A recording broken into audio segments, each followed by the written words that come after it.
What up, Duke? I'm Leon, the Paperback Maniac, coming at you today with a short little collection update. It's going to be a mix of things that I recently acquired in some shops and also online things. So not too many titles, hopefully it shouldn't go too long. So yeah, let's get right to it. The first book we're taking a look at is Panda Bear is Critical by Fern Michaels. Fern Michaels was the pen name of the authors Mary Ruth Kuxker and Roberta Anderson. I'm not too familiar with them. I know the former author was sort of a famous best-selling writer of thrillers and romance novels, and together in the early 80s they wrote these kind of thrillers.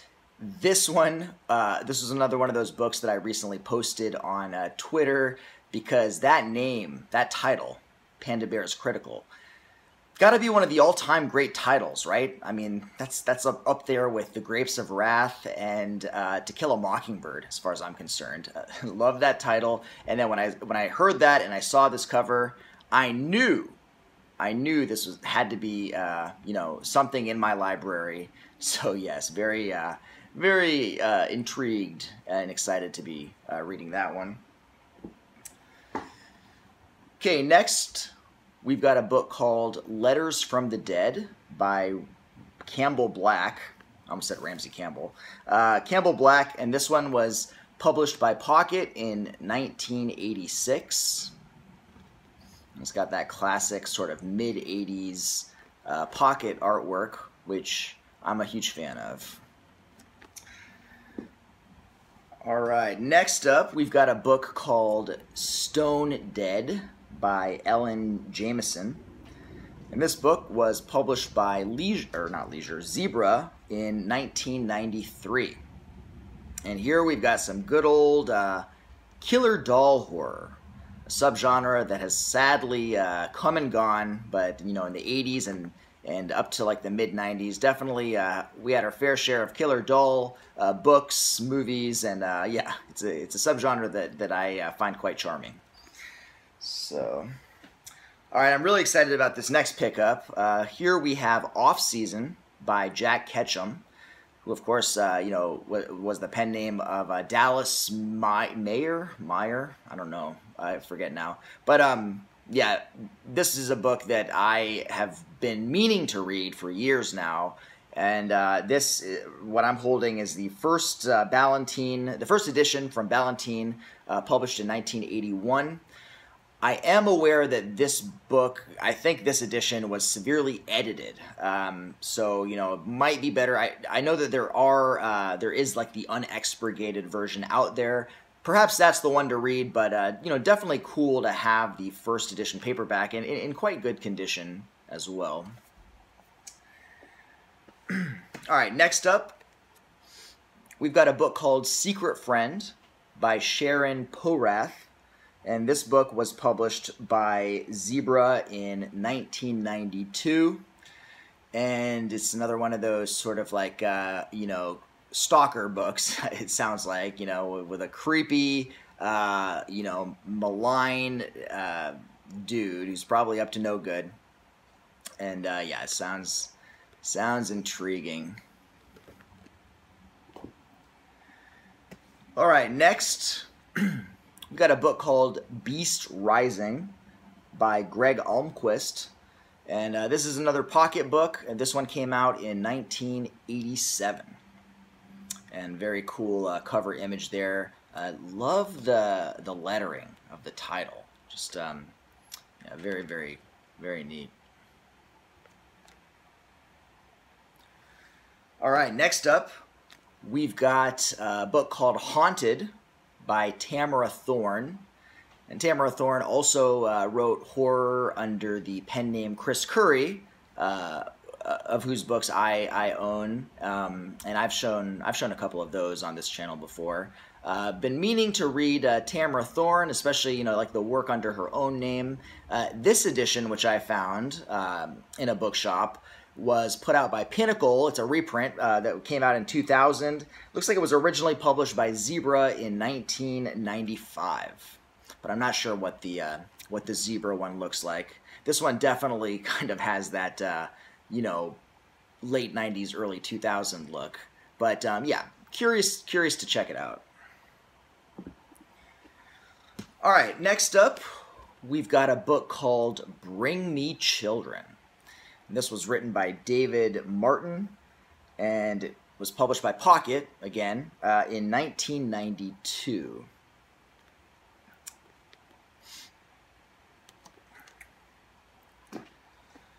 All right, next, we've got Sick by J.R. Bonansinga. And this one was put out by Warner Books in 1995. Another one I found on a bookshelf and kind of just like opened it up, randomly started reading, and it you know, caught my interest. So we'll see what that's all about. Okay, the last paperback I'm going to show you before I move to a couple of hardcovers is this one here. We've got The Attic by Wade Kenny. And this one was put out by Bantam in 1985.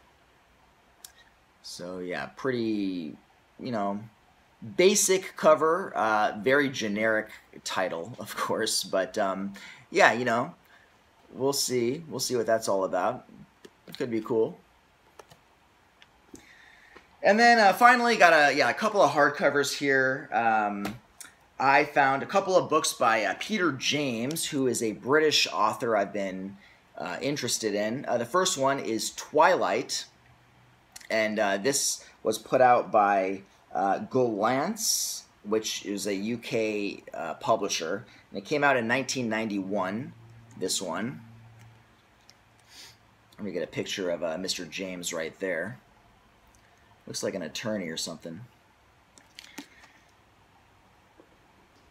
Okay, then another one by Peter James. Here we've got Dreamer, and this also came out from Gollancz, and it was published in 1989.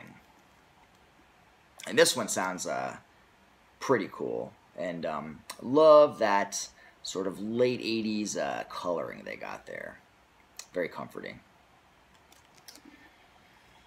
And the last book that I'm going to show you is one of the ones that I'm most sort of excited for, and this is The Holy Terror by Wayne Allen Sally.